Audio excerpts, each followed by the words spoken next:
Good Tuesday, everyone, and welcome into today's daily Bible reading for September the 13th. Today we are reading the short letter of 3rd John. 3rd John is on the schedule for today.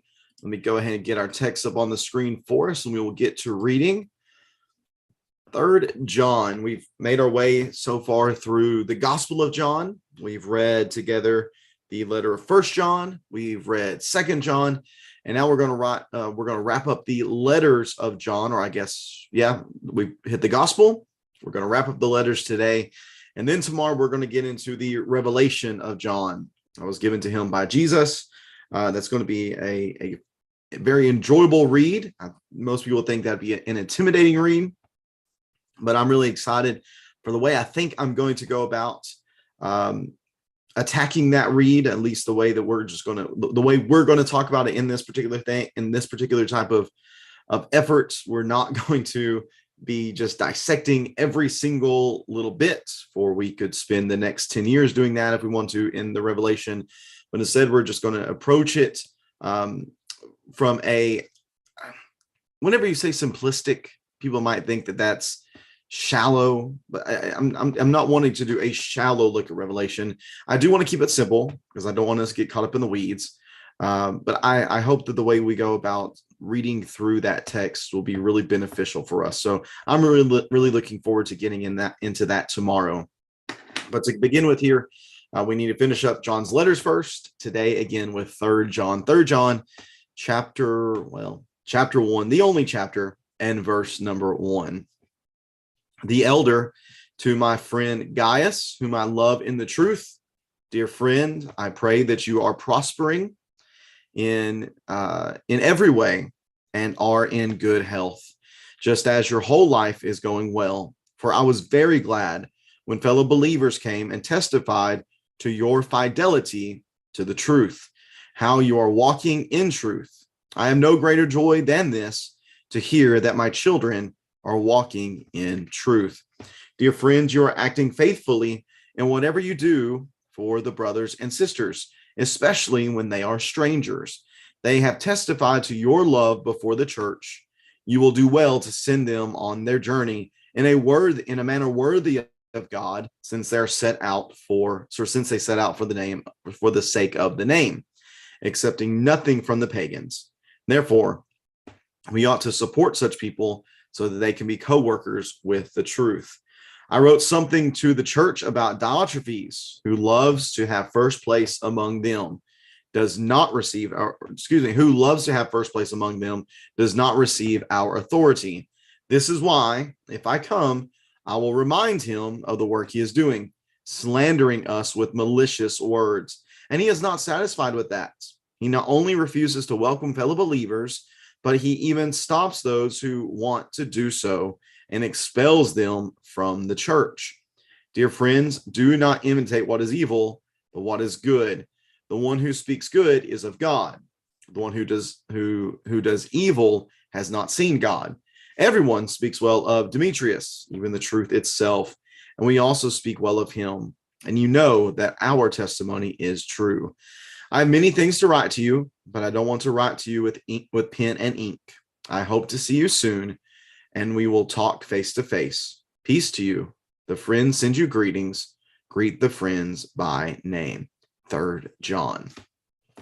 I don't know about you, but whenever I think about 3rd John, my mind immediately goes to Diotrephes. I immediately start thinking about this man who is mentioned in verses 9 and 10, who is an arrogant person. Obviously, he thinks that he deserves to be the most important in the room. In any room that he walks in, he believes he is the most important person. Not only that, but he does not accept the authority of apostolic writings and apostolic teachings, such as would be given by John. He also seems to be someone who slanders. He slanders with malicious words. He also refuses to welcome fellow believers. And he goes so far. It isn't just whenever they come into the local church. It's not just that he gives them the cold shoulder, but he even seeks to be active in pushing them out of the church.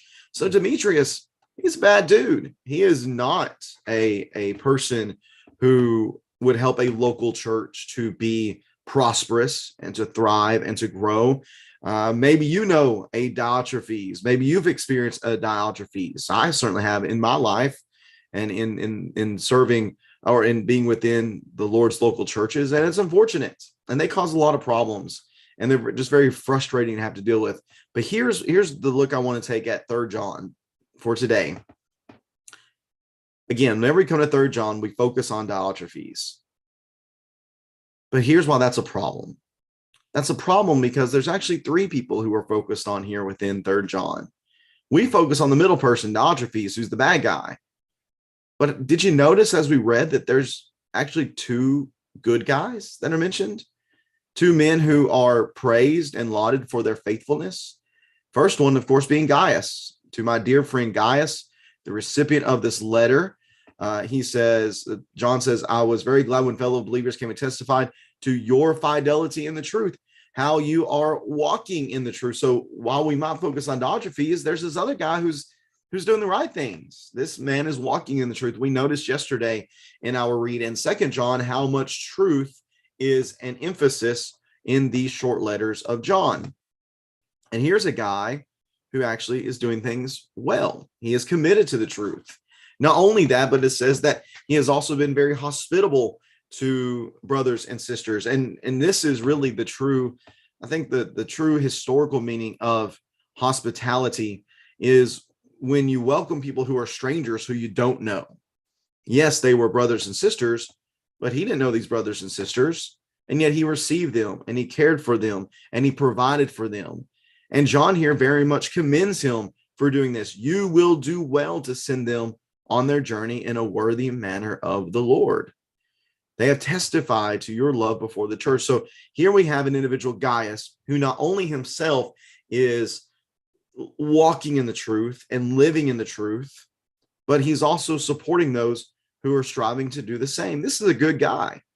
I think we give far more or far too much attention to the bad guy in this letter, to Diotrephes. Whenever we have someone here who is as bad as Diotrephes might be set up to be, which I think the description makes that a reality, this Gaius guy, he's pretty great. He does a lot of good work within the church. But then there's another guy who's mentioned, this man Diotrephes. Now, or excuse me, Demetrius. excuse me, Demetrius. Here's the other good guy, Demetrius, who some have suggested maybe is the carrier of this letter to Gaius. Everyone speaks well of Demetrius, even the truth itself. And we also speak well of him, and you know that our testimony is true. What does it mean that even the truth itself? That means to me that this Demetrius, guys, is a person who, again, whenever you compare him with what truth is, those two things will match up, that he is living according to the truth.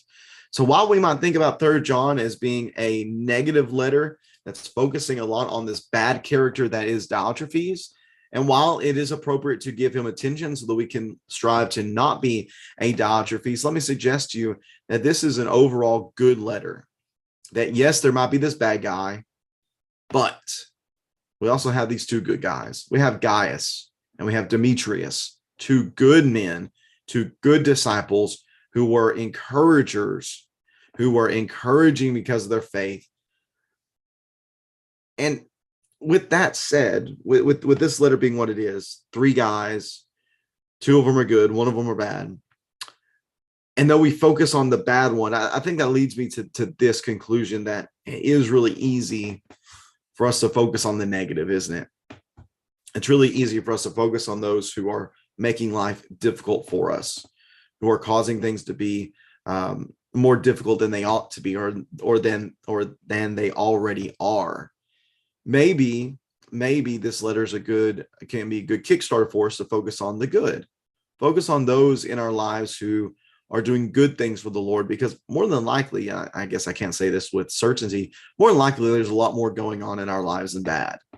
More than likely we're surrounded by a lot more, by a number of better people than we are those who are negative or hurtful or harmful to the cause of Christ. So let me then use this letter to encourage us to focus on the good. That doesn't mean to ignore the bad.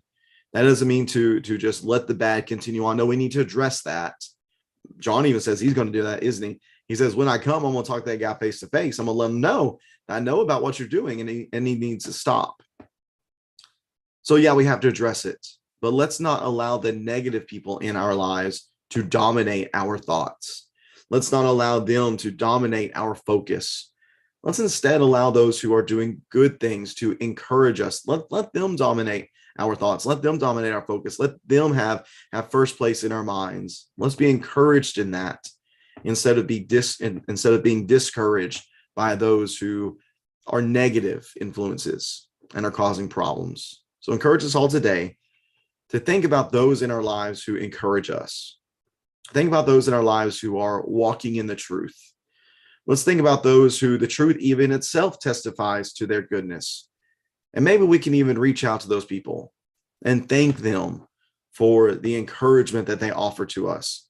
Thank them for the fact that they are shining lights in a dark world, and they are the type of people that are exposing the darkness and pushing out the darkness, allowing us to live lives in which we are constantly encouraged by looking around and seeing them and the good work they're doing. So I encourage you to do that today. Reach out to someone or multiple people. Reach out to those who encourage you and let them know that they're doing that. And don't focus so much on those who try to bring you down, but focus on those who seek to build you up. Thanks so much for tuning into this reading. Hope you have a great rest of your Tuesday. It is a beautiful day here in East Tennessee, even a little bit nippy this morning. I got up and the house was even colder than what the thermostat was set to. So we're getting into my kind of weather today. But again, thanks for tuning in. Have a great rest of your Tuesday, everyone. Looking forward to beginning that read through Revelation tomorrow. Looks to be a great read. I'm really excited about it again, like I said, and hope it'll encourage you as well.